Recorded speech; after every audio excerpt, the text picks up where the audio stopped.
ആ പഴയ Kerala Blasters squad ഓർമ്മയുണ്ടോ? 12 വർഷങ്ങൾക്ക് മുമ്പ് ഇംഗ്ലീഷ് ഗോൾ കീപ്പർ ഡേവിഡ് ജെയിംസിന്റെ കൈയും പിടിച്ചിറങ്ങിയ ബ്ലാസ്റ്റേഴ്സിന്റെ ആദ്യ ടീമിനെ ഇയാൻ ഹ്യൂമും പെനോർജിയും സ്റ്റീഫൻ പിയേഴ്സണും സെഡ്രിക് ഹെങ്ബർട്ടും തുടങ്ങി മലയാളി മനസ്സിൽ ഓടിക്കേറിയ ഒരുപിടി വിദേശ താരങ്ങൾ. സുശാന്ത് മാത്യു, മെഹ്താബ് ഹുസൈൻ, ഇഷ്ഫാഖ് അഹമ്മദ്, ഗുർവിന്ദർ സിംഗ് എന്നിങ്ങനെ ഒരു പറ്റം മികച്ച ഇന്ത്യൻ താരങ്ങൾ. പിൻകാലത്ത് തെക്കിന്റെ നായകനായി പേരെടുത്ത സന്ദേശ് ജിംഗാനൊക്കെ അന്ന് യുവതാരമായി ടീമിലുണ്ട്. പിന്നെ സഹ ഉടമസ്ഥനായി സാക്ഷാൽ സച്ചിൻ ടെണ്ടുൽക്കറും. അതുവരെ ഐ ലീഗും ഡ്യൂറന്റ് കപ്പും മാത്രം കണ്ട് കൈയടിച്ച മലയാളി ഫുട്ബോൾ ആരാധകർക്ക് ഇന്ത്യൻ സൂപ്പർ ലീഗ് എന്നതൊരു മായിക ലോകമായിരുന്നു.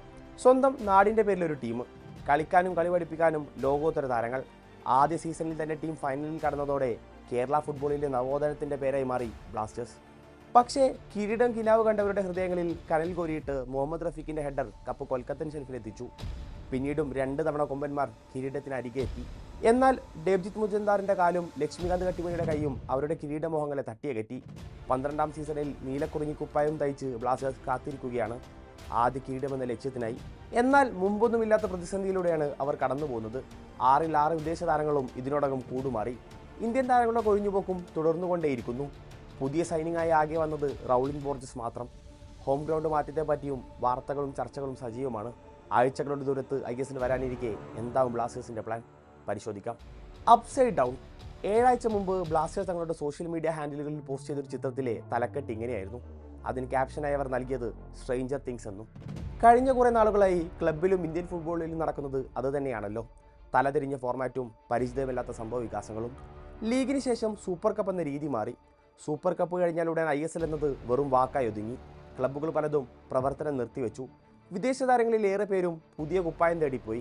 എല്ലാം കലങ്ങി മറിഞ്ഞപ്പോൾ ഫെഡറേഷൻ ആ തീരുമാനവും കൊണ്ടുവന്നു.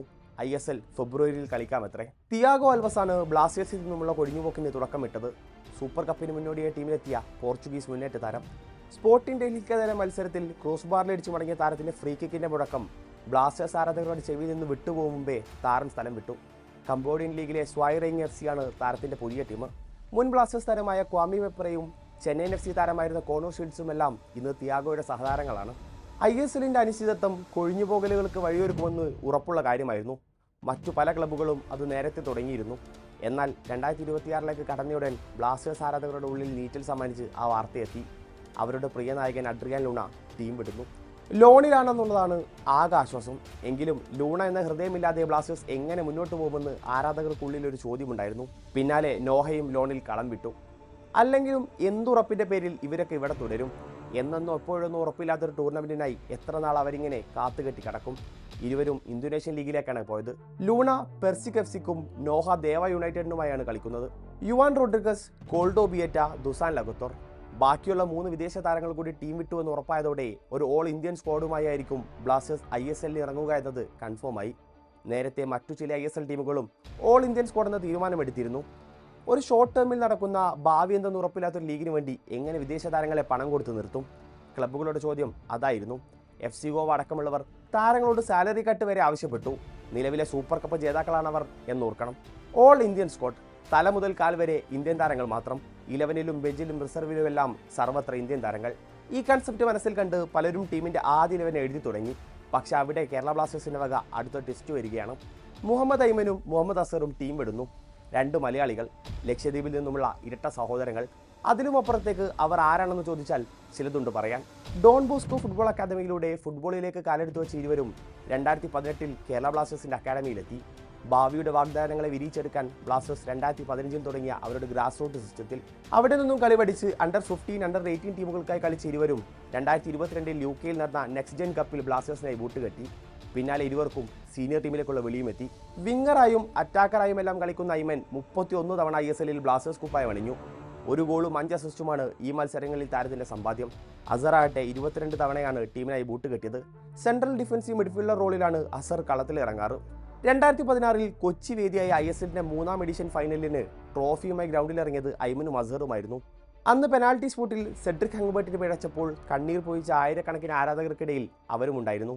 എന്നെങ്കിലും ഒരിക്കൽ ആ മഞ്ഞക്കുപ്പായം അണിഞ്ഞ് അതേ കിരീടം കൊച്ചിയിലെത്തിക്കണമെന്ന ആഗ്രഹവുമായി. ഇരുവരുടെയും ചുവടുമാറ്റം സ്പോർട്ടിംഗ് ക്ലബ് ഡൽഹിയിലേക്കാണെന്നാണ് പുറത്തുവരുന്ന റിപ്പോർട്ടുകൾ. ഇതിനിടെ ഇഷാൻ പണ്ഡിത കൊച്ചിയിൽ നിന്ന് മലപ്പുറം വഴി ഗോവയിലെത്തിയത് പലരും അറിഞ്ഞതുപോലുമില്ല. കൊച്ചി വിട്ട് ബ്ലാസ്റ്റേഴ്സ് കോഴിക്കോട്ടേക്ക് പോരുന്നു എന്ന വാർത്തകൾ കഴിഞ്ഞ കുറേ നാളായി വ്യാപകമായി പ്രചരിക്കുന്നുണ്ട്. കലൂർ സ്റ്റേഡിയം ഉടമസ്ഥരുമായി നടന്ന ചർച്ചകൾ ഫലം കാണാതെ വന്നതോടെ കൊമ്പന്മാർ മലബാറിലേക്ക് ചേക്കേറാൻ ആലോചിക്കുകയാണെന്നാണ് വാർത്തകൾ പറയുന്നത്. കോഴിക്കോട് EMS കോർപ്പറേഷൻ സ്റ്റേഡിയവും മഞ്ചേരി പയ്യനാട് സ്റ്റേഡിയവുമായിരുന്നു പുതിയ ഹോം ഗ്രൗണ്ടായി പറയപ്പെട്ടത്. ഏറ്റവും ഒടുവിൽ വരുന്ന വാർത്തകൾ EMS സ്റ്റേഡിയം ഹോം ഗ്രൗണ്ടായി തിരഞ്ഞെടുത്തതായും അതിൻ്റെ കരാർ നടപടികൾ പൂർത്തിയായതുമായാണ്. ക്ലബ്ബോ അടുത്ത വൃത്തങ്ങളോ ഇതിനെപ്പറ്റി ഇതുവരെ ഒരു സ്ഥിരീകരണവും നടത്തിയിട്ടില്ല. ISLന് ഇനിയും 3 ആഴ്ച ദൂരമുണ്ട്. അതിനിടയിൽ വേറെ കൊഴിഞ്ഞുപോക്കൊന്നും നടന്നില്ലെങ്കിൽ ബ്ലാസ്റ്റേഴ്സിൻ്റെ സാധ്യത 11 ഇങ്ങനെയായിരിക്കും. പതിവ് ഫോർമേഷനായ 4-4-2-ലോ 4-3-3-ലോ ആയിരിക്കും പരിശീലകൻ ടീമിനെ ഇറക്കുക. ഗോൾ ബാറിന് കീഴിൽ ഡേവിഡ് കറ്റാലയുടെ വിശ്വസ്തൻ നോറ ഫെർണാണ്ടസ് തന്നെയാണ്. സൂപ്പർ കപ്പിലെ താരത്തിൻ്റെ പ്രകടനം 1-ാം നമ്പർ സ്പോട്ട് അടിവരയിടുന്നതായിരുന്നു. സെൻട്രൽ ഡിഫൻസിൽ ബികാസ് സിംഗിനൊപ്പം സഹീഫ്, നവോച്ച സിംഗ്, സന്ദീപ് സിംഗ് എന്നിവരിൽ ഒരാളെ പേർ ചെയ്യപ്പെടും. വലത് ഇടത് വിംഗ്ബാക്കായി അമൈർ അണവാഡെ, എയ്ബൻ ഡോക്ലിംഗ് എന്നിവരും ആദ്യ 11-ൽ ഉണ്ടാകും. മിഡ്ഫീൽഡിൽ വിപിൻ മോഹനൻ, ഡാനിഷ് ഫാറൂഖ് എന്നിവർക്കൊപ്പം പുതിയ സൈനികനായ റൗലിംഗ് ബോർജസാവും ഇറങ്ങുക. മുന്നേറ്റത്തിൽ നിഹാൽ സുദീഷിനും കോറോ സിംഗിനുമൊപ്പം ഒരുപക്ഷെ അജ്സലിനെ കൊണ്ടുവന്നേക്കാം. സൂപ്പർ ലീഗ് കേരളയിൽ ഗോൾഡൻ ബൂട്ട് ജേതാവായ താരം നിലവിൽ സന്തോഷ് ട്രോഫി ടീമിനൊപ്പവും ഗോളടിച്ചു കൂട്ടുകയാണ്. സച്ചിൻ സുരേഷ്, ശ്രീകുട്ടൻ MS, ഹോർമിപ്പാൻ റൂവിയ, മുഹമ്മദ് ജസീൻ, അമാവിയ എന്നിങ്ങനെ ഒരുപിടി ഇന്ത്യൻ പേരുകൾ ബെഞ്ചിലുമുണ്ട്. കണ്ണൂർ വാരിയേഴ്സിൽ ലോണിൽ കളിച്ച എബിൻ ദാസിന് പുറമെ റിസർവ് നിരയിൽ നിന്നും കൂടുതൽ താരങ്ങൾക്ക് സീനിയർ ടീമിലേക്ക് വെളിയെത്താൻ സാധ്യതയുണ്ട്. താരതമ്യേന ചെറുപ്പമായൊരു നിര, അതും മുഴുവൻ ഇന്ത്യൻ താരങ്ങളടങ്ങിയ ഒരു നിര. ഫെബ്രുവരി 14-ന് 12-ാം സീസണിൻ്റെ കിക്ക് ഓഫീസിൽ വരുമ്പോൾ ആരാധകർ കിരീടം സ്വപ്നം കണ്ടു തുടങ്ങണോ? 3 തവണ കയ്യേറ്റത്തിൽ നഷ്ടമായ കിരീടം ഇക്കുറിയെങ്കിലും കേരളത്തിലേക്ക് എത്തുമോ? എന്താണ് നിങ്ങളുടെ പ്രതീക്ഷകൾ?